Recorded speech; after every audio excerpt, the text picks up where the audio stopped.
Mercedes. Mercedes. Give him Mercedes. When people look at me, they think I'm crazy rich. They look at my face, my eyes, my beard, even my clothes, and they go, this guy is a Gulf Arab, he has to be rich. But what if I told you that I'm not? That I'm just a guy? And this stereotype, like many others, is ruining millions of lives all over the world. Let me explain.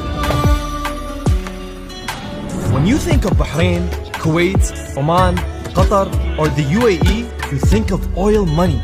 So naturally, when you meet someone that says, hi, I'm from Kuwait, or hi, I'm from the Emirates, and they look Arab, you assume they have it as well. And when they don't, you're disappointed. Because of that, when you're a Gulf Arab and you're not rich, you think something's wrong with you. You put huge pressure on yourself to live up to your country's image. For example, when I lived in Canada, everyone expected me to buy the latest clothes or pay for everyone's food and not even wear the same clothes more than once. Because basically that's what rich Arabs do. Thousands of Gulf Arabs take huge loans so they can pay for supercars, luxury clothes, and a show-off lifestyle. Because if they don't look rich, they feel like a failure. أنا إماراتية وكل حد أجنبي يشوفني يتحرى إن عندي بيت ورنج روفر وأنا أصلاً بس أبغى أهتم في عيالي. But this video isn't about Gulf Arabs, it's about all stereotypes. When you're Asian and you're not good at maths, you feel like a failure.